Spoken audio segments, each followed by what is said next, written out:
दोस्तों, एक स्वस्थ शरीर के निर्माण के लिए योग एक महत्वपूर्ण भूमिका निभाता है। योग के बहुत सारे अंग हैं जिसमें आसन, प्राणायाम, मुद्राएं, बंद बहुत सारी चीज़ें करवाई जाती हैं।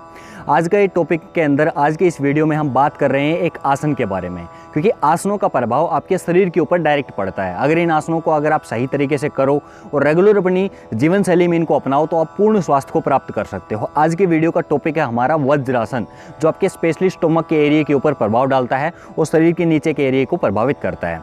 हमारे शरीर का मध्य हिस्सा होता है हमारा पेट, हमारा स्टोमक। अगर स्टोमक की हेल्थ ठीक है, पेट ठीक प्रकार से काम कर रहा है, ठीक प्रकार से डाइजेशन हो रहा है, तो आप पूर्ण स्वास्थ्य को आसानी से प्राप्त कर सकते हो। कोई भी बीमारी हो, उसकी शुरुआत जो होती है वो आपके पेट से होती है, डाइजेशन से होती है। और डाइजेशन को इम्प्रूव करने के लिए वज्रासन बेस्ट प्रैक्टिस बताई गई है। तो आज का हमारा टॉपिक है वज्रासन। तो नमस्कार दोस्तों, मैं योगाचार्य परव आप सभी का स्वागत करता हूँ आज के इस इंटरेस्टिंग वीडियो में। और एक सिंपल से आसन को हम एक्सप्लेन करेंगे। नाम है वज्रासन।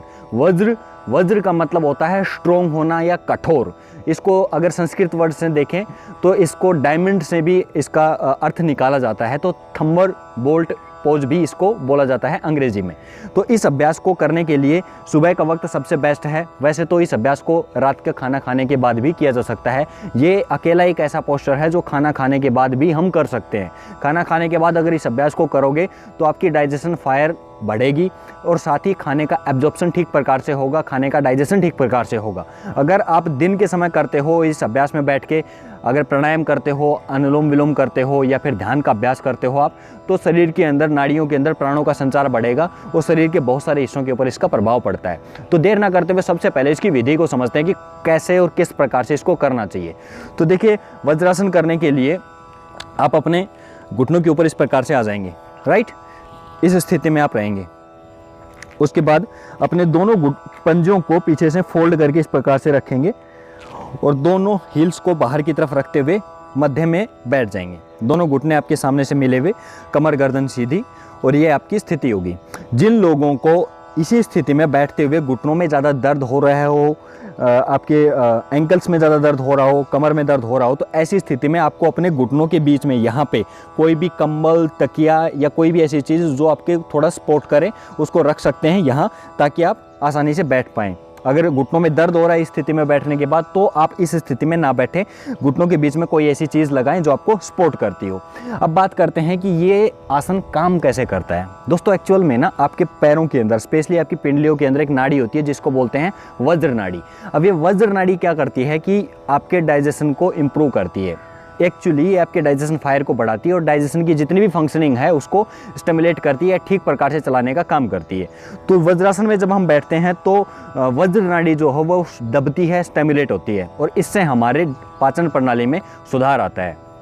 दूसरा, जब हम इस पोजीशन में बैठते हैं तो हमारे पैरों की तरफ जाने वाला ब्लड का फ्लो रुक जाता है कुछ स्तर तक, और वो सारा का सारा रक्त जो है वो हमारे डाइजेशन की तरफ जाता है, डाइजेस्टिव ऑर्गन्स की तरफ जाता है। आपके पेट के अंदर जितने अंग हैं जो आपके पाचन प्रणाली को चलाते हैं उनकी तरफ जाता है। जब अतिरिक्त ऑक्सीजनेटेड ब्लड वहाँ जाएगा तो वहाँ की फंक्शनिंग जो है उसमें सुधार आएगा और पेट की प्रणाली ठीक प्रकार से काम करने लगेगी।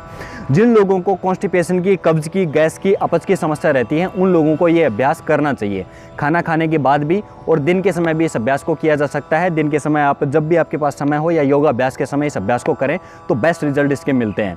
खाना खाने के बाद रेगुलर आप एक नियम बना लीजिए कि 10 से 15 मिनट आपको खाना खाने के तुरंत बाद वज्रासन की स्थिति में बैठना ही बैठना है। रात का खाने के बाद तो ज़रूर से बैठें, क्योंकि इससे आपका डाइजेशन ठीक प्रकार से होता है, पेट हल्का फील करता है। और अगर आपका स्टोमक ठीक से काम कर रहा है, गट हेल्थ ठीक है आपकी, तो आप अच्छा अनुभव करोगे, अच्छा फील करोगे और अच्छा कॉन्फिडेंस लेवल आपका बना रहेगा और स्वास्थ्य भी ठीक रहेगा, क्योंकि पेट से ही सारे रोग पैदा होते हैं। इसके बहुत सारे अन्य फ़ायदे हैं, जैसे आप जब इस स्थिति में बैठते हो तो आपकी सियाटिका नर्व्स जो है वो रिलैक्स होती है। तो जिन लोगों को भी सियाटिका का दर्द रहता है, कमर में दर्द बना हुआ है, तो वो ठीक होता है। साथ ही अगर आपको इसमें आसन में जब आप बैठते हो तो ये आपके पूरे शरीर के अंदर रक्त के संचार को बढ़ा देता है, ब्लड फ्लो को बढ़ा देता है। तो इससे सारे शरीर के अंदर रक्त संचार का होता है इंक्रीज, और उससे आपका ब्लड फ्लो जो है वो सारे शरीर के ऑर्गन्स तक पहुंचता है। साथ ही हाई ब्लड प्रेशर के जो पेशेंट्स होते हैं उनके लिए भी अहम अभ्यास है। इससे आपका जो ब्लड सर्कुलेशन लेवल जो बहुत अधिक तेज़ी के साथ बढ़ गया है या ब्लड प्रेशर बढ़ गया है, ये उसको कंट्रोल करने में आपको मदद करेगा। साथ ही आपकी डाइजेशन फायर को बढ़ाएगा, आपकी बैक को स्ट्रेंथ देगा, लीवर को, यूट्रस को बहुत अच्छा ये इसका प्रभाव पड़ता है। साथ ही महिलाओं को मासिक धर्म के दौरान, पीरियड्स के दौरान जो पेन होता है उसके दौरान भी अगर इस अभ्यास को किया जाए तो इसका बहुत अच्छा अभ्यास प्रभाव पड़ता है। पीरियड्स की वजह से होने वाले जो मूड स्विंग होना, दर्द होना, उन सभी चीज़ों से ये निजात दिलाता है। साथ ही साथ ब्लड शुगर लेवल को कंट्रोल करने में इस आसन का अहम योगदान है। इसके बहुत सारे बेनिफिट हैं। अगर इस आसन की स्थिति में बैठ के प्राणायाम, आसन या मुद्राएं की जाती हैं या इसी आसन की स्थिति में बैठ के ध्यान का अभ्यास किया जाता है तो उसका प्रभाव स्पेशली आपके शरीर के ऊपर पड़ता है और नाड़ियों के अंदर प्राणों का संचार बहुत तेज़ी के साथ होता है। तो ये एक स्पेशल अभ्यास है, इफेक्टिव अभ्यास है। इसको करना शुरू करें और खाना खाने के बाद अपने घर में ये नियम बना लें कि वज्रासन की स्थिति में 10 मिनट तक सभी को बैठना ही बैठना है। तो आज की वीडियो में यही था दोस्तों, वज्रासन को इंट्रोड्यूस करना था। आसन कैसा लगा, अभ्यास करने के बाद आपका अनुभव कैसा रहा। वीडियो की इन्फॉर्मेशन अगर इन्फॉर्मेटिव लगी हो तो चैनल को सब्सक्राइब कर लें। Always stay healthy, be happy. जय हिंद।